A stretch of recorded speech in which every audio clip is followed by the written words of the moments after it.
अब्दुल्ला साहब, ज़ाहिर है आपने सबर साहिबा की गुफ्तगू सुनी और हुकूमत जो है वो इस बात पे अपना एक मौक़िफ़ रखती है कि सूरत हाल जो है वो सिक्योरिटी की इमरान खान साहब की सलामती को मद्देनज़र रखते हुए उसको देखा गया है और ये फ़ैसला किया गया है। अब एक तरफ तौहीन अदालत के लिए सुप्रीम कोर्ट पहुँच गई PTI, दूसरी तरफ आप लोग एक अपोजिशन का अलायंस बना रहे हैं। ये अलायंस बुनियादी तौर पर किन नुकात पर काम कर रहा होगा पार्लियामेंट के अंदर? क्योंकि बड़े अरसे से PTI आपसे राब्ते में है, बड़ी आपकी मुलाकातें हुई और कहा जा रहा था कि कुछ अदम एतमाद है आपका और PTI का। तो अब ये जो अब इसमें तहरीक तफ़्ज़ आईन पाकिस्तान ऑन बोर्ड है, सिर्फ ये PTI के साथ है, ये सारी अपोजिशन जमातों के साथ है? देखिए, गुजारिश ये है कि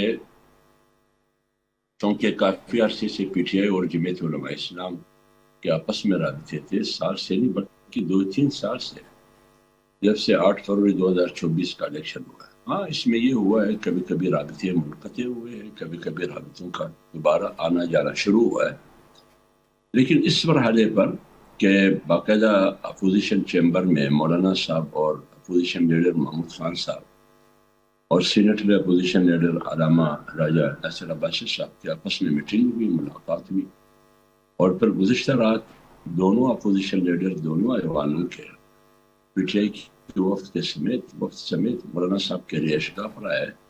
वहाँ बुनियादी तौर पर तो आगाज़ इब्तिदा यहाँ से हुआ कि हम पार्लियामेंट के अंदर मुत्तहिदा अपोजिशन का किरदार अदा करेंगे और मौसर अंदाज में अदा करेंगे। अभी तक तो मेरे ख्याल में अपोजिशन में दोनों पार्टियां थी और पार्टियां भी, लेकिन यूनिटी नहीं थी, इत्तेफाक और इत्तेहाद, वहदत नहीं थी। अब फैसला ये हुआ कि कम से कम पार्लियामेंट के अंदर अपोजिशन की जितनी भी जमात है, बिलखुसूस जमीयत उलमा इस्लाम और PTI, ये एक मौसर अपोजिशन का किरदार अदा करेगी और यूनिटी के साथ किरदार अदा करेगी। अब्दुल्ला साहब, जो राब्ते आपसे होते रहे उसमें ये कोशिश भी थी कि जो पार्लियामेंट के बाहर एहतजाजी तहरीक है उसमें भी JUIF ऑन बोर्ड आए। तो अगर आप उसूली तौर पर पार्लियामेंट के अंदर इनके साथ मिल गए हैं तो बाहर ना मिलने की क्या वजह है? देखिए, अभी तो सिर्फ आपने सुना होगा रात को प्रेस टॉक तमाम मौलाना साहब की भी और दीगर अपोजिशन जमातों की भी। फिलहाल आगाज़ यहाँ से होगा कि हम आगाज़ करेंगे मौसर अंदाज में दोनों ऐवानों में यूनिटी के साथ, मुत्तहिदा अपोजिशन की सूरत में आपस में राबते होंगे, कोऑर्डिनेशन होगी, मीटिंगें होगी, इजलासें होंगी कि हम किस तरह हुकूमत को टफ टाइम दे सकते हैं, क्योंकि यहाँ लाक़ानूनियत है, जमहूरियत नहीं है, पार्लियामेंट का कोई वक़ार ही नहीं है। पार्लियामेंट मेरे ख्याल में मुअत्तल है, और यहाँ जो लोग मैंडेट लेके आए हैं ये फॉर्म 47 के लोग हैं, ये अवामी मैंडेट नहीं है। तो इस सिलसिले में मेरे ख्याल में कौम मायूस हो चुकी है, पहले से भी मायूस थी। पार्लियामेंट पर एतमाद नहीं है, हुकूमत पर एतमाद नहीं है।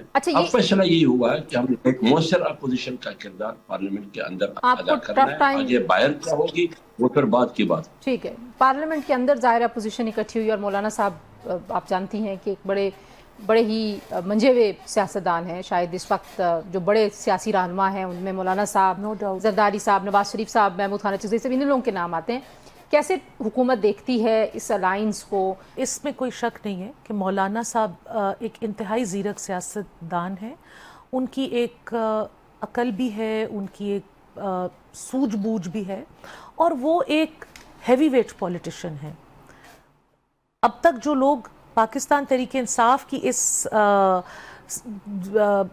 स्ट्रगल को लेके चल रहे हैं, struggle is too much of a harsh word for it, क्योंकि अभी ये ऑन द ग्राउंड वो स्ट्रगल टेक ऑफ इनकी नहीं हुई, वो पॉलिटिकल लाइट वेट्स है। मौलाना साहब के हाथों में अगर डोर गई, लेकिन मेरी अपनी इत्तला ये कि मौलाना साहब अगर इनके साथ ऑन बोर्ड होंगे, तहरीक तहफ़्फ़ुज़ आईन पाकिस्तान वाले जो हैं वो एक कदम पीछे हो जाएंगे, क्योंकि डेफिनेटली जहाँ पे मौलाना फजलुर रहमान वो तो फिर असेंबली में भी कुछ ताकत रखते हैं, वो ग्राउंड पे भी कुछ ताकत रखते हैं। और जिस इलेक्शन की हम्दुल्ला साहब ने बात की है कि जी वो मुतनाज़ा इलेक्शन था, फॉर्म 47 था, तो ज़्यादा तो जमीयत उलमा इस्लाम का खैबर पुख्तूनख्वा के इलेक्शन के ऊपर सवाल था। तो जो इनके नए इत्तेहादी हैं, क्या अब इनका ये मौक़िफ़ बदल गया है? खैबर पख्तूनख्वा से जो लोग असेंबलियों में इलेक्ट होकर आए हैं पाकिस्तान तहरीक इंसाफ के टिकट्स पे या मुख्तलिफ इंडिपेंडेंट टिकट्स पे, वो फॉर्म 47 से नहीं आए। और जो भी आईनी का तरीका है, कॉन्स्टिट्यूशनल तरीका है, اپوزیشن اکٹھا ہو کے گورنمنٹ کو چیلنج کرنا چاہتی ہے. They are well within their rights. ٹھیک ہے. اچھا کیسے فیصل صاحب یہ چیلنج کامیاب ہوگا؟ کیونکہ آپ ظاہر ہے سیاسی حکمت عملی پہ بہت زیادہ تنقید کرتے ہیں اپنی جماعت کی. کل بیرسٹر گور صاحب نے کہا کہ ہم سیاسی مسائل کا سیاسی حل چاہتے ہیں. کیا پارلیمنٹ میں یہ اپوزیشن کا الائنس اس سیاسی حل کی طرف راستے کھولے گا؟ کوئی دروازہ کھلے گا؟ نہیں، میں سمجھتا ہوں یہ بڑا ایک مثبت قدم ہے، اور یہی وہ بات جو 2-3 سال جو حمد اللہ صاحب نے بھی آپ سے کہا کرتے تھے. میں خود ان رابطوں میں شامل رہا عمران خان صاحب کی اجازت سے. علی امین اور ان کی جو رائٹ لیفٹ پہ سے کچھ لوگ تھے، انہوں نے اس کو کامیاب نہیں ہونے دیا، ورنہ تو یہ بہت پہلے ہو جاتا، اور یہی ایک وے فارورڈ ہے. غور صاحب سے بھی میری بات ہوئی ہے اور ہی از ویری پازیٹیو. میرا خیال میں اکتوبر کے بعد آپ لکھ لیجیے گا، میں I don't see Shahbaz Sharif as prime minister of Pakistan اور Nawaz league as in the government. Situation will be change, اور پارلیمنٹ کے باہر بھی اور اندر بھی. ابھی تو دیکھیے ایک سیاست ہے، مختلف پارٹیز ہیں، مختلف موقف رکھتی ہیں، وہ کٹھی ہوئی ہیں، 2-3 سال لگے ہیں. پارلیمنٹ کے اندر ٹف ٹائم دیا جا سکتا ہے. بالکل میں اس بات کی حمایت کرتا ہوں جو بلاول بھٹو نے کہا ہے کہ جی کمیٹیز کو جو ہے وہ دوبارہ ریزیوم کیا جائے.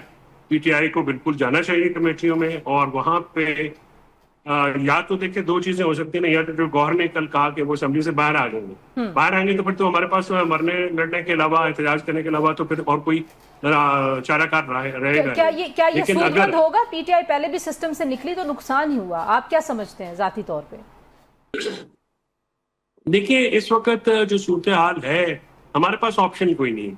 ہمیں بالکل دیوار سے لگا دیا گیا، اور خاص کر جو لیٹسٹ یہ فیوڈ کیا گیا ہے، جس کا بالکل جو آپ نے کہا ہے، میں کہتا ہوں کہ ایک جاتے ہوئے سمر بہن کو ایک فیصلے کی کاپی بھی پڑھا دیجیے گا، کیونکہ انہوں نے پڑھا نہیں ہوا. تو یہ جو سلسلہ انہوں نے کیا ہے، اس کے بعد ہمارے میں کافی غم و غصہ ہے، اکراس پاکستان غم و غصہ ہے. یہ عمران خان صاحب سے یہ کہہ رہے ہیں کہ وہ باقی قیدیوں کے حقوق متاثر ہوں گے، تو مجھے یہ بتائیے کس قیدی کی آپ نے 300 دن سے زیادہ جو ہے وہ سالیٹری میں رکھا ہے؟ اگر آپ نے سب کے ساتھ آرٹیکل 25 کا یکساں سلوک کرنا ہے تو عمران خان صاحب کس بات کی سزا دی جا رہی ہے؟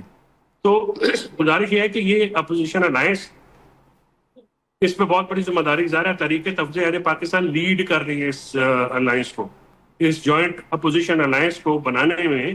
وہ پی ٹی آئی کی طرف سے محمود خان اچکزئی صاحب اور ناصر عباس صاحب وہ لے رہے ہیں. میں ان کا بڑا ناقد نہ ہوں، لیکن انہوں نے یہ جو 1-2 دنوں میں کام کیا ہے، میں اس پہ بہت ان کو میں سمجھتا ہوں کہ وہ دعوت کے مستحق ہیں، اور وہ صحیح سمت میں لے کے جا رہے ہیں. اور انشاءاللہ جلدی آپ دیکھیں گے کہ پارلیمنٹ کے اندر، اور پھر اگر ضرورت پڑی تو پارلیمنٹ کے باہر بھی حکومت کو بہت ٹف ٹائم دیا جائے گا. اور انشاءاللہ تمام اپوزیشن جو ہے، کیونکہ اس وقت تنزیلہ جو مسائل ہیں نا، وہ سارے اس طرح کے ہیں کہ اس سے جے یو آئی بھی متاثر ہے. جو مولانا صاحب نے جو گفتگو کی ہے پچھلے دنوں میں کے پی اور بلوچستان اور کشمیر کے حالات کے اوپر، کوئی عقل کا اندھا ہی اس پہ جو ہے وہ کان نہیں دھرے گا.